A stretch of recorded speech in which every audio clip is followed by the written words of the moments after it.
noche en hotel el buffet minero de Aerolíneas Argentinas. Este año el presupuesto de la empresa $500 millones más aumentado que la no va a alcanzar para cubrir con los 2 primeros meses del año. Mariano Recalde, su director, estimó el 30% del presupuesto, es decir, que las empresas afectadas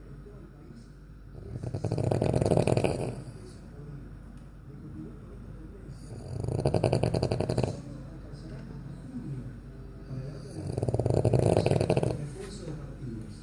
todo el país la cantidad de empleados es uno de los grandes pasivos de Aerolíneas. Mucho incluso por el mismo alcalde. En 2007 tenía 7.600 empleados. Pero luego de que el Estado tomara el control de la empresa, la cantidad